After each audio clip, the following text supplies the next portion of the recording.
मिरजेत मराठी मिलची संरक्षक भिंतवर आतील झाड कोसळलं। महापालिका आणि MSEBीचा कानाडोळा। जीवितहानी झाली असती तर कोण जबाबदार? RPIचे संतोष जाधव यांचा सवाल। Republican party of India Athawale गट सांगली जिल्हा अध्यक्ष मराठा आघाडीकडून प्रत्येक वर्षी सांगली, मिरज आणि कुपवाड शहर महानगरपालिका प्रशासन आणि महावितरण महामंडळ यांना जे रहदारीचे रस्ते आहेत त्या बाजूला भले मोठे धोकादायक झाडं आणि विद्युत तारा ज्या झाडांमधून गेलेल्या आहेत अशा झाडांच्या फांद्या कट करून जे धोकादायक झाड आहे ते काढून घ्यावं असं प्रत्येक वर्षी निवेदन देण्यात येते। तरी सुद्धा महावितरण महामंडळ व महापालिका प्रशासन यांचे दुर्लक्ष असते।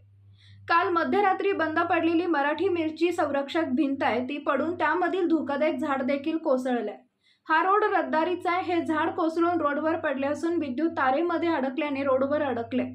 सकाळी या रोडवर रहदारी नसल्याने कोणतीही जीवितहानी झाली नाही। येथून शाळेला जाणारे विद्यार्थी विद्यार्थिनी, रोजगारासाठी जाणारे महिला वर्ग, रेल्वे प्रवासी, रेल्वे कर्मचारी, वार्ड नंबर 7 वार्ड नंबर 20 ला जोडणारा हा रहदारीचा मेन रस्ता आहे। दिवसा जर हे झाड पडले असते तर जीवितहानी झाली नसती। याला जबाबदार कोण असावा असा RPI मराठा जिल्हाध्यक्ष संतोष जाधव यांनी सवाल केलाय। मिरज महापालिका हद्दीतील जे धोकादायक झाड आहेत याची लवकरात लवकर काढून घेऊन महावितरण मंडळानं देखील विद्युत वायरवरून करून घ्यावे, अन्यथा रिपब्लिकन पार्टी ऑफ इंडिया तर्फे रास्ता रोको करण्यात येईल असा इशारा संतोष जाधव यांनी दिलाय। जय भीम।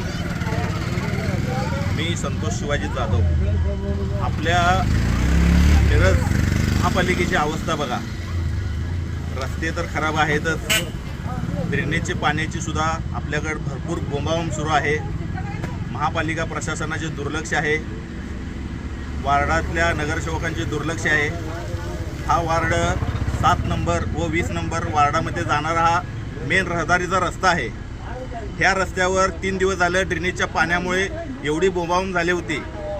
महापालिका प्रशासनाचे त्याच्याकडे दुर्लक्ष होते आणि आज हे रात्री झाड पडलेलं आहे 12-1च्या सुमारास। कुणी हे झाड काढण्यासाठी आलं नाही आहे। रस्त्यावर अडथळा निर्माण झालेला आहे।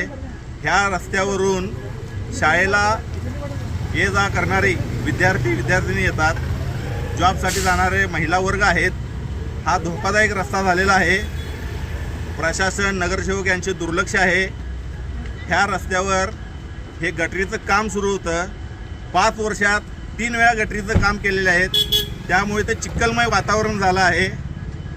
आपली परिस्थिती बघा मिरजकर नागरिकांची। प्रशासन आपल्याकडे दुर्लक्ष करत आहे, नगरसेवक झोपेचे सोंग घेत आहेत। लवकरात लवकर याची दखल घ्यावी, अन्यथा रिपब्लिकन पार्टी ऑफ इंडिया व समतानगर, माणिकनगर, गंगानगर, तोडकर मळा येथील सर्व रहिवासी येथे आम्ही रस्ता रोको करणार। जय भीम, जय भारत।